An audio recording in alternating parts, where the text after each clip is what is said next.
The famous and annual Royal Rumble pay-per-view is near us. The night where superstars are born.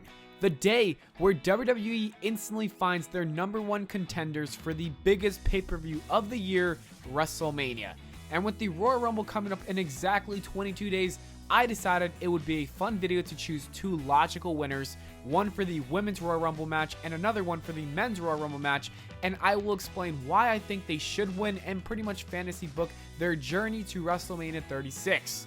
Once you are done watching the video, please comment below your thoughts because I'm curious to see your opinions as well. Anyways, let's start talking about the Women's Royal Rumble match.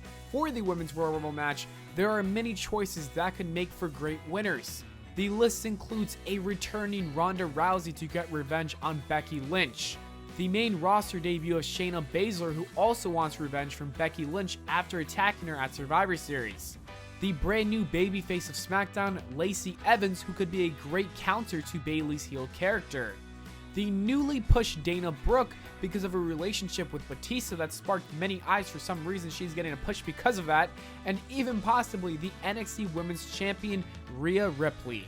However, there is one person who deserves it more than any of those women I just named, and she is the boss, Sasha Banks. In my opinion, Sasha Banks is the best female performer in the company, and I would even argue that she's in the top 5 of the entire company as a whole, including men.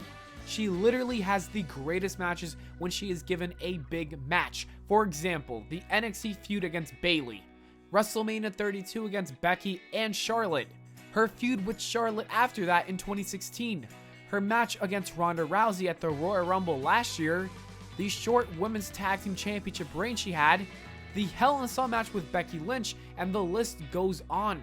Every single time she is given an opportunity, she crushes it and proves that she is one of the best in that ring.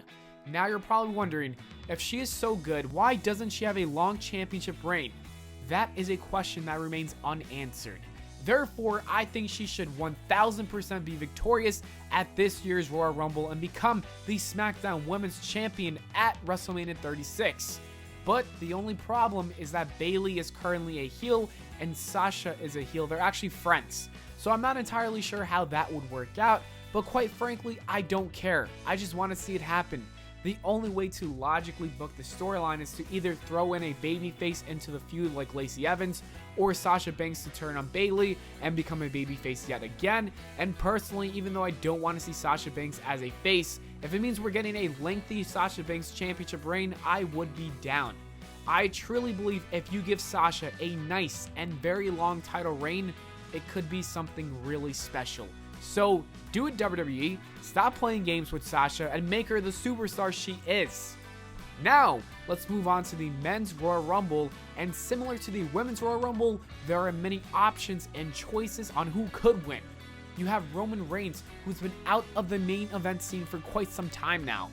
Velveteen Dream, who could be a huge surprise and challenge Adam Cole at WrestleMania for the NXT Championship and show a lot of eyes to the brand NXT. Cain Velasquez, who could defeat Brock Lesnar in a rematch at WrestleMania 36. Tyson Fury, who is probably the worst wrestler ever, but can have a dream match with Brock Lesnar. Kevin Owens, who is quickly becoming the most likable person on Raw. But there is only one person who should dominate Brock Lesnar at WrestleMania and become the WWE Champion. One person who should go on to dominate the rest of the company and make 2020 his year, and that man is the Scottish psychopath, Drew McIntyre. Ever since making his return to NXT, it seemed that Drew was on a path to becoming a huge star. Even when making his return on Raw, his pairing with Ziggler was perfectly executed. The only problem is that they never properly pushed him after they split up. McIntyre keeps hyping himself up as this psychopath, but always loses his big matches, and then he just becomes a bodyguard for someone else like Drew McIntyre, Bobby Lashley, or even Shane McMahon. It literally makes no sense. If I am WWE, I would have McIntyre win the Royal Rumble in a convincing fashion and absolutely destroy Brock Lesnar to become the champ. He should have a long reign after that. They are literally wasting the prime years of a man who could be a big time player for them. Stop it, WWE, and push him, damn it. And those are the two people who I think should win the men and women's Royal Rumble. Both of them are deserving and at their primes right now of their careers. The Royal Rumble is all about making superstars, and this win would push them both in that direction. And that is it, guys. I know it's a short video, but I just wanted to get this out because I thought it would be interesting. And I also, like I said earlier, I want to see your opinions, so comment below who you think should win the Royal Rumble, because I will comment back to almost everyone in the first 24 hours. So there's that. And that is it for the video, guys. Thank you so much for watching. I hope y'all enjoyed. If you did, please make sure to leave a like and subscribe for more. Make sure to follow me on Twitter at Pllana, and I'll see you all on the next video. And I got this soul.